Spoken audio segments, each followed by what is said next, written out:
गंगा के किनारे रुके हैं, आपके पास हो 3 लाख काम, उनको एक तरफा कर देना, एक रात तीर्थ में रुक करके जाना। यहाँ 9 कमरे खाली हैं, एक में रुक जाना, 10-10 बहुत बड़े बड़े कमरे हैं। एक रात रुकना जरूर गंगा जी के किनारे, क्योंकि लिखा है इस कलयुग में विशेषतः कलयुगे पापम हरत जाह्नवी, जितना जल्दी गंगा पापों का हरण कर लेती है इतनी ताकत और किसी दूसरे में नहीं है। ये वर्णन किया गया। समझ में आ रहा है कि वैसे ही ऐसे ही बोल रहे हैं हम तो। ये इसकी महिमा है। गंगा स्नान भक्त्या तु मोदते दिव्य देववत, वर्ष स्नान से गंगायाम यो नरो भक्ति संयुता। यदि किसी ने लग के 1 वर्ष तक गंगा स्नान किया तो आमृतम स्नात गंगायाम यो नरो नित्यमेव चा, ये गंगा मैया अकाल मौत नहीं होने देती। यह इसकी बहुत बड़ी महिमा है। 1 साल ना कर पाओ 6 महीना कर लो, 6 महीना स्नान ना कर पाओ तो 3 महीना कर लो, 3 महीना ना कर पाओ तो 1 महीना कर लो, और 1 महीना ना कर पाओ तो 15 दिन कर लो। जो लिखी हुई बात है वो बता रहा हूं। और जो 15 दिन भी ना कर पावे वो 7 दिन कर लो, और 7 दिन भी ना कर पाओ तो 3 दिन जरूर कर लो। और 3 दिन में भी कोई दिक्कत हो रही है तो कम से कम 1 दिन इस पुरुषोत्तम मास में गंगा स्नान जरूर कीजिएगा। 1 दिन को तो उनके लिए जो ठेठाए पड़े हैं, बिल्कुल बीमार हैं, तकलीफ में, खड़ा होता बनता नहीं, घुटनों में दर्द है, कमर दुख रही है, 1 दिन तो उनके लिए है। हाँ, मीडियम लोगों के लिए 3 दिन है कम से कम। 3 दिन तो सब ही जो यहाँ रुके हैं, जो 8 दिन रह के जाएं और 3 दिन ना नहा पाए। अब हम तो करें कि हम रोज सुबह जाएं तो पांव छूने वाले लोगों की इतनी वहाँ भीड़ लग जाती है, जाएं गंगा नहाने के लिए, बस वहाँ खड़े होकर पाँव ही छुपाते रहो। हाँ, तो मन मार करके फिर रह जाते हैं। अब इतने दिन हो गए हमें आए, लेकिन गंगा जी 1 ही दिन नहा पाए, क्योंकि उसमें बस यही है, भीड़ भाड़ तो खूब होती है। चाहे जितना भी जल्दी वहां पहुंचे तो भी गंगा जी के किनारे भारी भीड़ मिलती है। अब ये सुन लिया है तो अब कल भी नहाएंगे और परसों भी नहाएंगे, रुकेंगे नहीं। 3 दिन तो पूरा करना है। 1 दिन हो गया, 3 दिन और करना है। लिखा है परार्धयम यावन नान कार्य विचारण गंगायाम स्नाति यो मर्तो नैर्तरेण नित्यदा। कहते हैं गंगा में डुबकी लगा करके, गंगा का आचमन करके, गंगा का पूजन करके जो लोग इस दुनिया को छोड़ करके जाते हैं, यहाँ तक लिखा है मृत्यु काल में यदि व्यक्ति के मुख में गंगा जल में तुलसी पत्र आप डाल देते हैं, गीता जी का 18वां अध्याय सुना देते हैं, तो यम के दूतों में इतनी ताकत नहीं है कि वो टच करके बता दे। घर में यदि कोई बुजुर्ग है, श्रीमद् भगवत गीता का 18वां अध्याय, मैं कहूँगा यदि कोई अस्पताल में भी है तो एक कटोरी में गंगाजल तुलसी पत्र लेकर के जाओ और अचक से उस जीव के मुख में डाल दो। आपका पुत्र वधू या पुत्र या बेटी बनना सार्थक हो जाएगा। इतना तो कर देना, इतना तो करना स्वामी जब प्राण तन से निकले, गोविंद नाम लेकर जब प्राण तन से निकले। ये पितामह भीष्म ने भगवान को प्रार्थना की थी, तो भीष्म तो बहुत पुण्यवान है कि स्वयं भगवती गंगा ने उनके मुख में गंगा जल डाला। आप यहाँ आए, यहाँ से गंगा जल लेके जाना, थोड़ा बीच धार में, यहाँ दिक्कत नहीं है अंदर घुसने में। अंदर पानी बड़ा सलिल है, पवित्र है, शुद्ध है, और जल लेकर के जाना, क्योंकि यहाँ संगम है। आपको मालूम है संगम है? नहीं मालूम? नाव जाती है वहां तक। वो तो संगम है ही, लेकिन एक संगम यहाँ और है जो शायद आपको ना पता हो। वो संगम है भागवत रूपी गंगा और भगीरथी गंगा, दोनों एक जगह मिले हैं। ये भी एक बहुत बड़ा संगम है। ये कोई साधारण बात नहीं है। परीक्षित राजा को जब कथा सुनाई जा रही थी, वहां जितने भी महात्मा इकट्ठे हुए थे सब इसी गंगा में नहाए, इसी गंगा का आचमन किया, और ऐसा वो सत्र चला।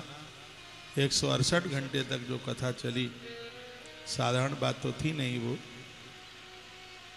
तो कितना हुआ एक बार देखना, 24 × 7 कितना होगा बताना थोड़ा मुझे। 24 इंटू 24 गुणित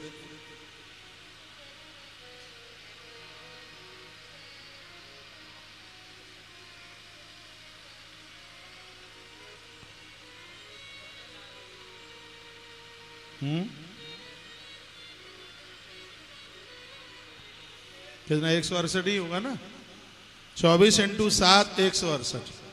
168 घंटा अनवरत कथा चली।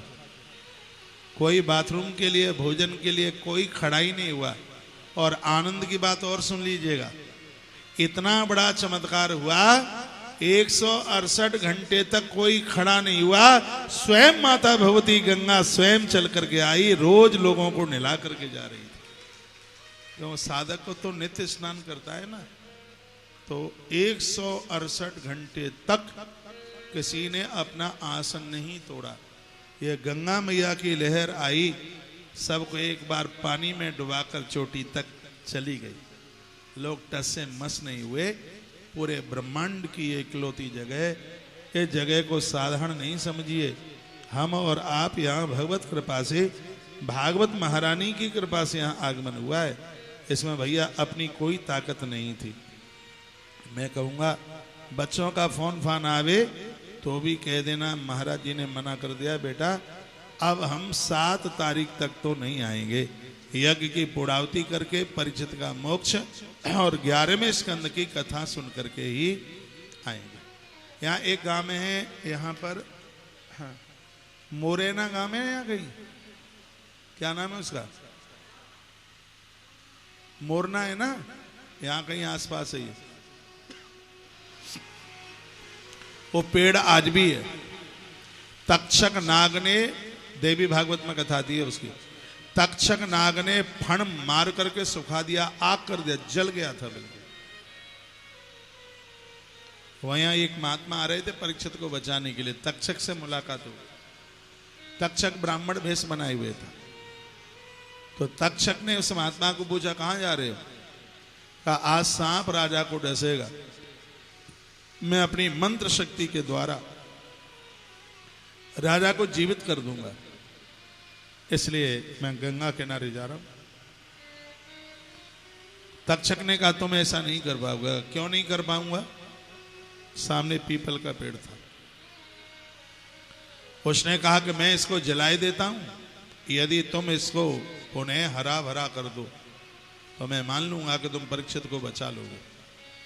उसी समय फण मारा, धुआं निकल गया, पेड़ में राख हो गया। तो करो इसको हरा भरा। दाहिने हाथ में जल लिया, मंत्र से अभिमंत्र दिया और जैसे ही छींटा मारा वह पेड़ खड़ा हो गया। और आज भी मोरना में खड़ा है वो पेड़। जो वहां के लोग हैं उन्हें इस बात का पता है। तो यह भूमि तो बहुत अद्भुत है, बहुत दिव्य है। इस भूमि पर पूज्य कल्याण देव सुखदेव आश्रम उन्हीं के द्वारा डेवलपमेंट किया गया। 129 वर्ष तक इस धरती पर है।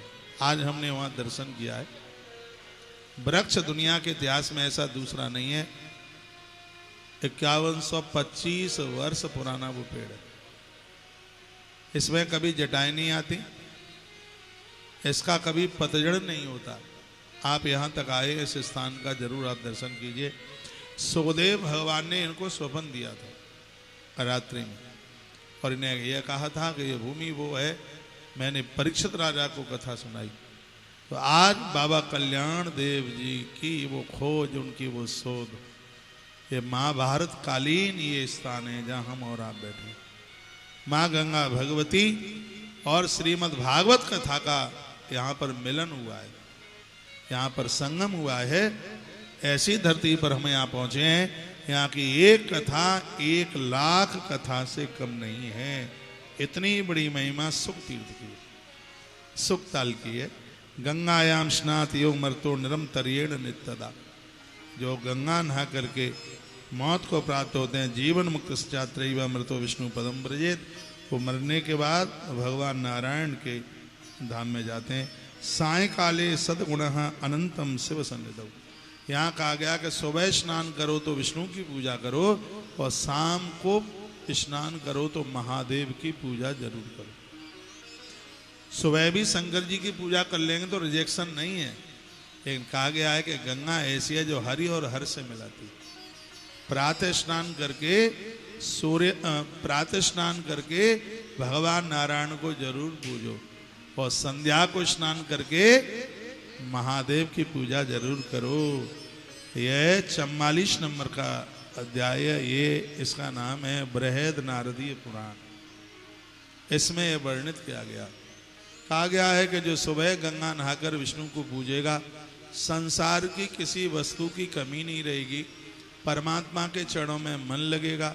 और संध्या को गंगा जी नहाकर जो महादेव को पूजेगा, उनकी मौत नहीं बिगड़ेगी, वो लोग मृत्यु जीत लेंगे, क्योंकि भगवान महादेव के पास में मृत्यु का डिपार्टमेंट है। टाइम मिल जाया करे शाम को तो थोड़ा सा चले गए, स्नान करके आए, एक लुटिया जल भगवान महादेव को चढ़ा दीजिए, क्योंकि प्रदोष काल में शंकर की पूजा बहुत महिमा युक्त है। ऐसा तो है नहीं कि आप 4 बजे ही नहा करके आ जाएं, उसी को 7 बजे मान लें।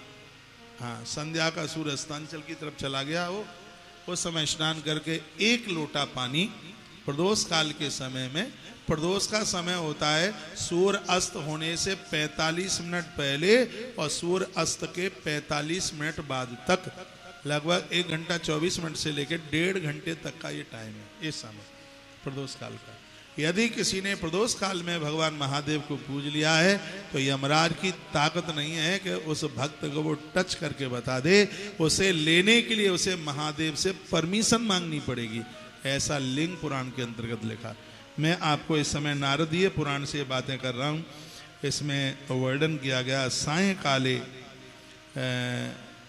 शिव सन्निधौ